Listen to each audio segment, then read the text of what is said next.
mailigtas ang kanyang ama, pumayag si Lina na isanib sa kanyang katawan ang mahiwagang Shikigami at labanan si Reka.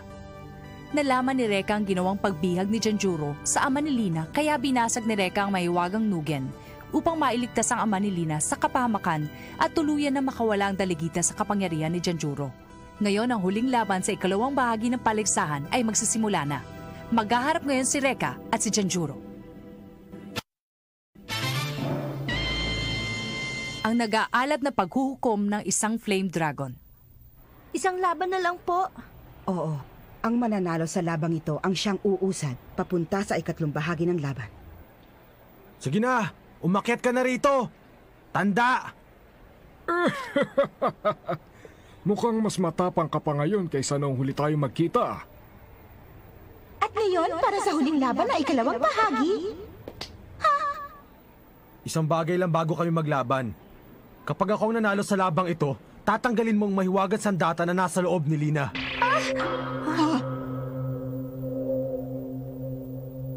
Kung yan ang gusto mo. Pero kapag ako naman ang nanalo, si Lina ay mamamatay din katulad mo. Maliwanag ba? Masama ang ibig sabihin nito. Pero, huwag ka mag-alala, Lina. Maniwala ka kay Reka. Para tulungan siya, iniisip ko palagi na mananalo siya. Tama yon. Hindi talaga magpapatalo si Reka sa matandang yon. Oo nga!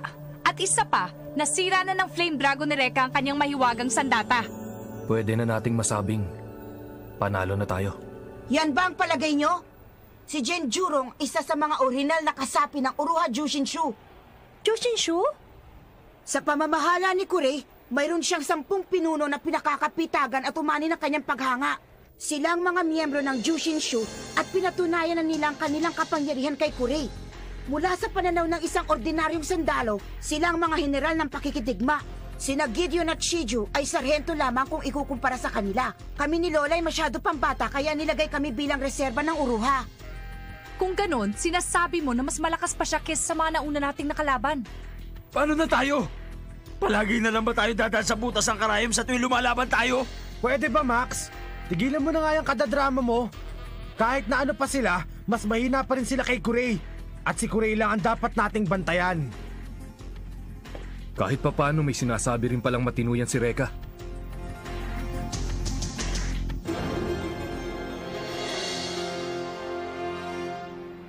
At ngayon mula sa Black A sa ikalawang bahagi, huling laban ng Hokage at Uruha Magoroshi. Ang maghaharap, si Genjuro laban kay Reka Hanabishi. Simulan na!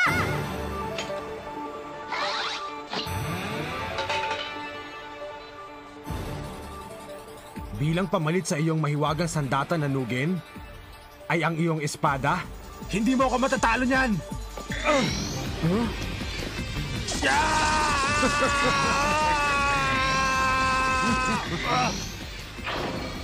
Ang bilis niya! Paano ba yan? Nakita ko na ang hangganan ng iyong kakayahan. Reka, maaaring gumaling ka nga, subalit hindi ka pa rin makakapantay sa aking kakayahan. Ano ka mo? Para sa iyong kaalaman, hindi ko kailangan ng mahiwagang sandata. Panahon na para ipakita ko sa iyo kung gaano ko kagaling! Dumami! Genjutsu Illusion Technique! Dumami ang matanda. Illusion technique? Nakita ko nang minsan ang teknik na yon. Kay Kurei, ginamit din niya ang teknik na yan nung huli namin siyang makalaban ni Reka. Nililin lang nito ang kalaban upang hindi niya matuntun kung nasan ang totoong gumagawa nito. Pinahanga mo ko, Ginoong Genjuro. Ilusyon lang palang lahat ng ito.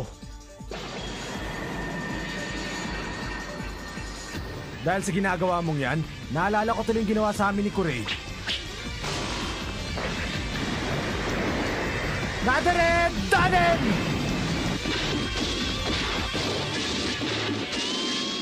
Nasa na siya? Nawala na. Kung ganon, nasa na siya? Ha? Sa taas mo!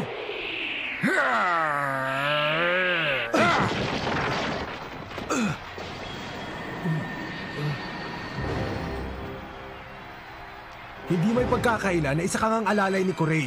Parehong-pareho kayo ng estilo kung lumaban at mandaya. Diyan ka nagkakamali, Reka. Nakita ko rin ang gamitin ni Kurey ang illusion technique na ginagamit ko. Subalit ako lamang mabiyasa sa paggamit ng technique na ito. Natutunan lang itong gayahin ni Kurey. Saan ang gaya? Ito ang subukan mo. Ang tunay na kapangyarihan ng aking illusion technique! Hindi naman masama ang teknik na yan. Kaya lang alam ko pa rin kung nasaan ka. Kahit ilang beses ka pang dumami, hindi mo pa rin mapapadami ang espada mo. At yan ang kahinaan ng iyong illusion technique. Ang totoong Genjuro lamang ang siyang humahawak ng espada. At ang iba'y mga ilusyon na lamang!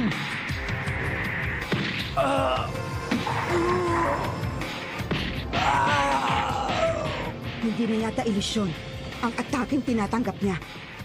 Hindi ako makapaniwala.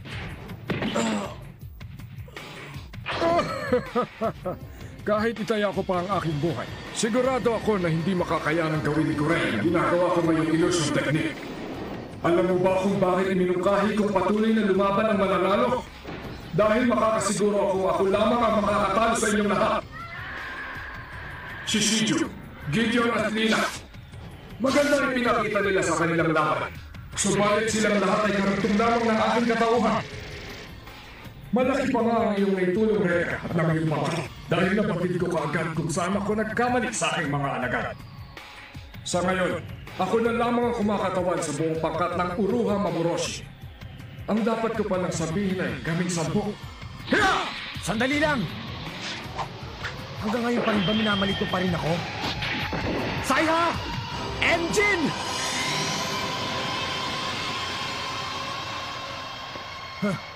Ano ka ngayon? Ang ganda talaga ng alab mo, Reka.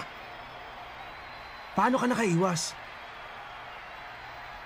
Sa kalagayan mo ngayon, hindi mo pa rin natututunang kontrolin ang iyong sarili. Teka, bitiwan niyo ako!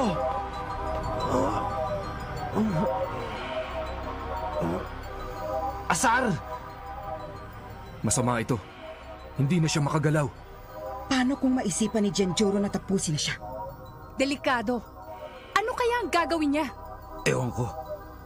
Iligtas niyo po siya.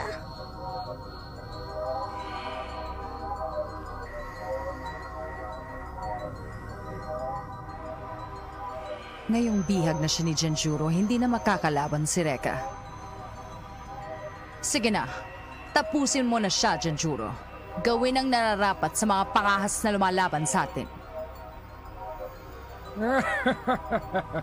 Mukhang lumipad na sa hangin ang pag-asa mong manalo. Tama na tanda!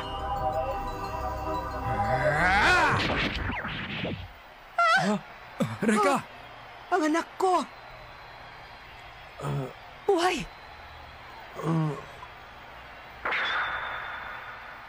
Pero bakit? Kaya mo na akong tapusin kung gugustuhin mo. Ano pa ang inaantay mo, Genjuro? Tapusin mo na ngayon si Reka. Para ito kay Master Kurey. Tumahimik ka dyan!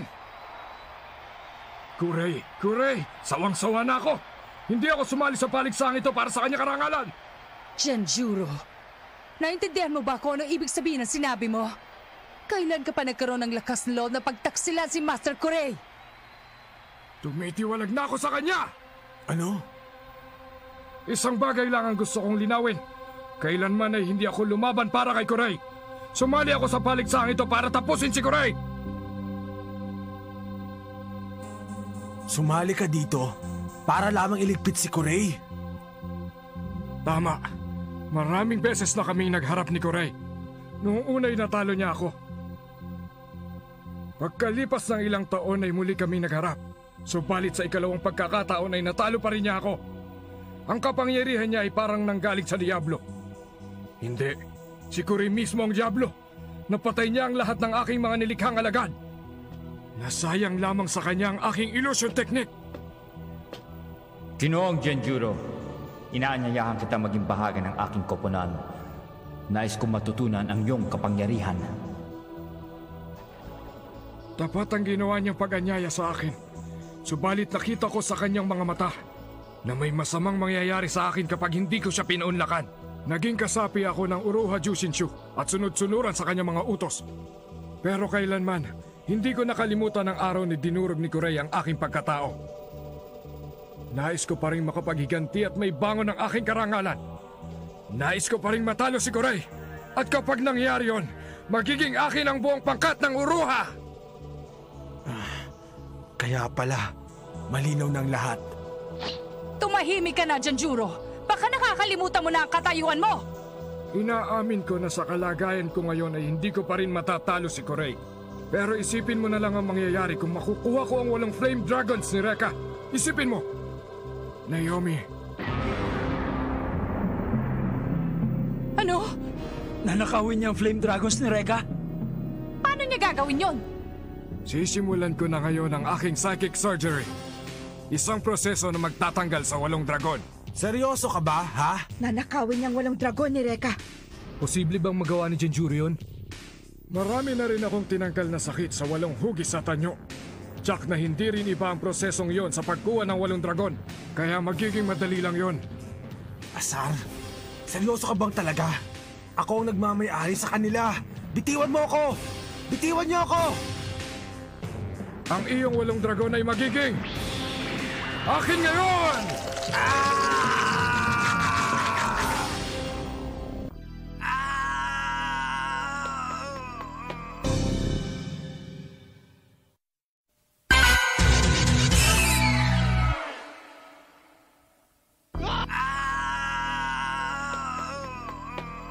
Master Kurey, ano pong gagawin niyo?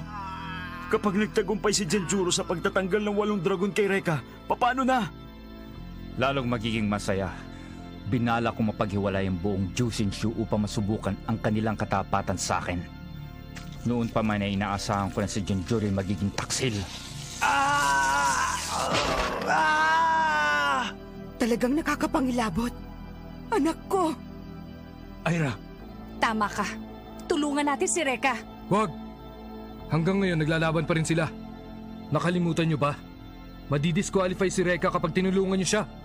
Kailangan namin siya tulungan. Dahil kung hindi, baka hindi na mabuhay pa si Rekka. wala na kami pakialam. Manalo man o matalo.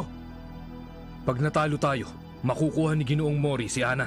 At tatapusin naman ni Genjuro si Lina. Patuloy pa rin siyang lalaban upang hindi mangyari yun. Sinaksak pa nga niya ang kanyang sarili gamit si Saya upang maiwasan niyang bumagsak ng tuluyan. Nasaan ka na? Magpakita ka sa akin! Eto. Huli ka na! Nakuha ko na ang isa! Anong sabi mo? Ang aking katawan. Nag-aalab! Pinili ako ng dragon upang kanya maging bagong Panginoon. Sa wakas at magkakaroon na rin ako ng sariling aliping dragon! Hindi pwede! Ang dragon ko! Paano ka na ngayon, Rekka? Nais mo bang mawala at masunog ng isa sa 8 dragon na ninakaw ko sa'yo? Tapos ka na! Ang dragon ay akin na ngayon!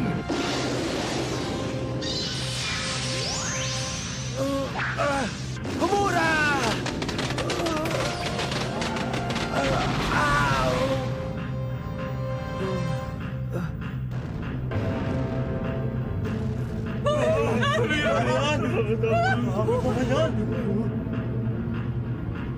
Ngayon ko lang nakita ng kanyang kalinaw ang isang dragon. Yan ang dragon. Sa loob ni Kuya Rekka. At may 7 pa na nasa ilalim ng kapangyarihan niya. Kahanga-hanga ginawa mong pagtawag kay Homura upang protektahan ka mula sa aking dragon.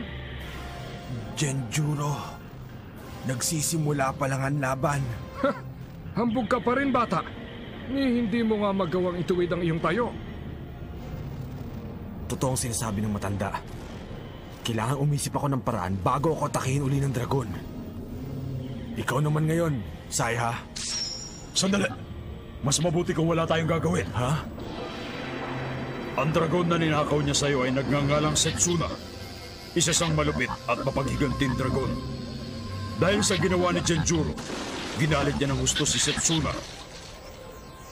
Ang tawag sa kanyang alam ay Shun-En. Sa sandaling bumuka ang kanyang mga mata at mahuli ka niya nakatingin sa kanya, madali niyang tatapusin ang iyong buhay. Ha?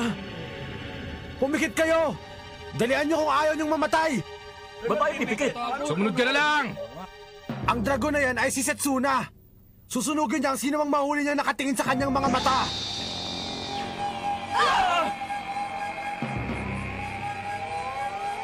Pikit na sabi! Eh kung ayoko, Ikaw naman ngayon matandang Genjuro. Ipikit mo na rin ang iyong mga mata. Pag ipinikit ko na ang aking mga mata at saka mo naman ako atakin, hindi ba? Hindi mo ako malilinlang. Setsuna! Atakihin mong muli si Reka!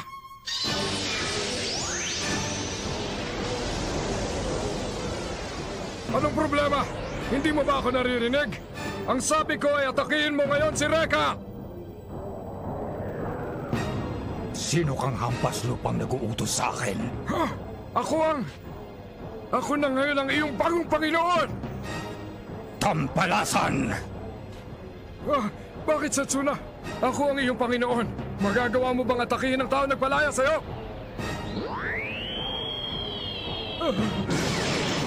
Sinungaling!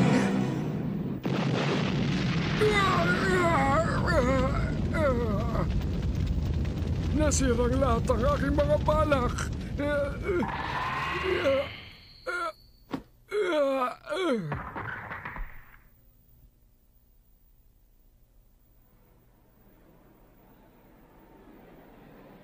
Tapos na siya.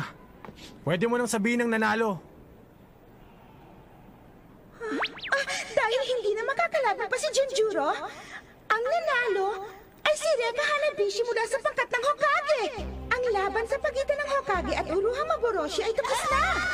Nanalo ang pangkat ng Hokage. Uusad na sila ngayon papunta sa ikatlong bahagi ng paligsahan. Ang galing! Nakalusot na tayo sa second stage! Natalo ng aking bunsong kapatid si Genjuro. Hindi ako nanghihinayang dahil isa siyang dakilang hangal. Hindi niya dapat minaliit ang kapangyarihan ng mga dragon. Walang sino man ang may kakayahang kumontrol sa mga flame dragon.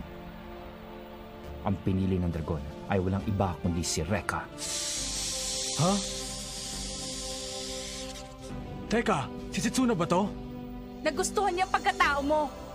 pero sa palagay ko, sa tingin niya ay mas magaling pa rin siya sa'yo. Ayoko sa'yo! Ayoko ng psychotic na dragon! Genjuro?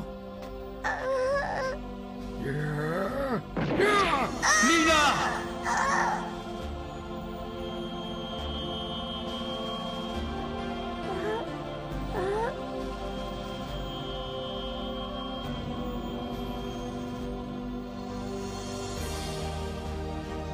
Genjuro, sandali.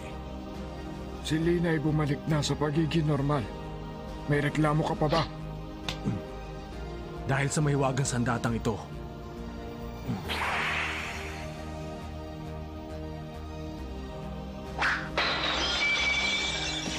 Reka, gusto ko lang sabihin na maraming salamat. Nako, baliwala yun, basta ikaw. Huwag po kayong mag-alala. Huwag kayong gagalaw dahil papagalingin ko na kayo ngayon. Tutulungan mo pa rin ba ako? Masaya na ako sa impyernong patutunguhan ko. Salamat na lang. Magandang binibini.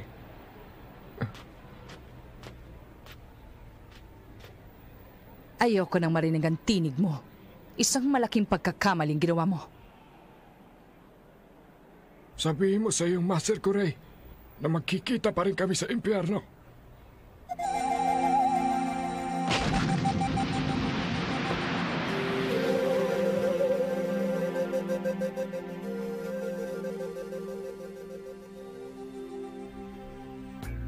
Ito ang pagkatandaan ninyong lahat.